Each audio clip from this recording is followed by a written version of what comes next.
Port d'Albret FM. Ce soir, on se couche moins bête. Cassandre Linossier. Bonjour à tous. Ce soir, on se couche moins bête avec une chronique sur une femme inspirante. C'est en effet une chronique sur Cléopâtre. Née en 69 avant Jésus-Christ à Alexandrie, elle est héritière des Ptolémées, ces Grecs installés en Égypte depuis qu'Alexandre le Grand a imposé sa présence sur le Nil. Sa famille est brillante, cultivée et franchement toxique. Oui, parce que chez les Ptolémées, on épouse son frère pour garder le pouvoir.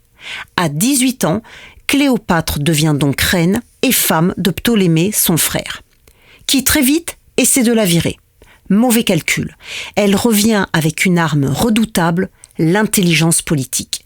Elle réfléchit à une stratégie et, selon Plutarque, elle se fait introduire auprès de César, enroulée dans un tapis.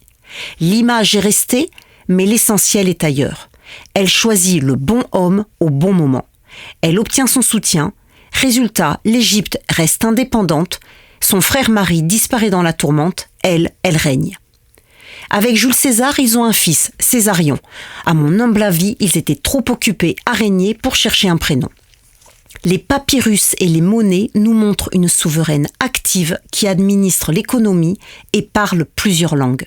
Elle est instruite, formée à la politique, loin du cliché de la simple séductrice. Puis César meurt, tué entre autres par Brutus qui non, n'était pas son fils et donc non, Jules César n'a pas dit tout coquephili en latin, mais toi aussi mon enfant en grec, car c'était la langue de l'intellect et qu'il aimait beaucoup Brutus.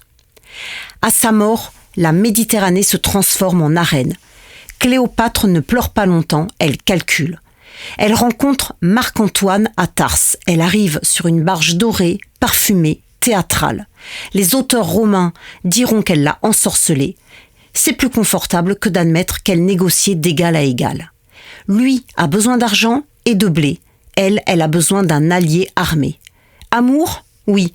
Alliance stratégique ? Surtout. Et ils ont 3 enfants. Imaginez un peu la charge mentale de cette femme qui gère 3 mômes et un empire en même temps. Ensemble, ils tentent de créer un pôle oriental face à Rome. C'est ambitieux, mais c'est dangereux.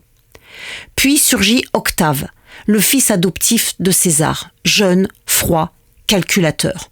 Lui aussi est un génie politique. Il comprend que l'image gouverne les foules et il a une idée brillante. Il ne déclare pas la guerre à Marc-Antoine, il la déclare à Cléopâtre.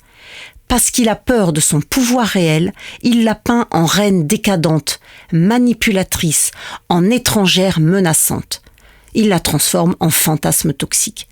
C'est en effet plus simple de dire que Marc-Antoine est ensorcelé par une femme que de reconnaître une rivalité politique. Moi, ce qui me fascine, c'est la modernité de l'attaque. Discréditer par le désir supposé. Réduire une stratège à son tour de poitrine. Faire passer une femme de pouvoir brillante et courageuse pour une séductrice dangereuse. 2000 ans plus tard, le procédé a encore des descendants. La défaite à la bataille d'Actium en 31 avant Jésus-Christ scelle le sort de Marc-Antoine. Il se suicide. Elle tente encore de négocier, mais comprend vite qu'Octave, qui a modestement changé de prénom et qui se fait appeler désormais Auguste, symbole de sa position de premier empereur, qu'Auguste donc veut l'exhiber à Rome, enchaîné comme un trophée vivant pour célébrer son triomphe. Elle refuse et meurt en 30 avant Jésus-Christ, probablement par poison, peut-être mordue par un aspic. Le geste est volontaire, souverain et spectaculaire, un dernier acte de contrôle total sur sa vie. Avec elle disparaît l'indépendance de l'Égypte. Auguste annexe le royaume et fonde quelques années plus tard l'Empire romain. Loin de la manipulatrice orientale qui a détourné les braves Romains de leur virilité républicaine, Cléopâtre reste une souveraine cultivée et stratège et entre dans la légende. Parce que parfois, la postérité est le plus beau des trônes. Voilà, alors ce soir, on ne se couche pas ensemble, mais on se couche moins bête. Ce soir, on se couche moins bête. La chronique impertinente et instructive de Cassandre Linossier. À retrouver en podcast sur portdalbretfm.fr.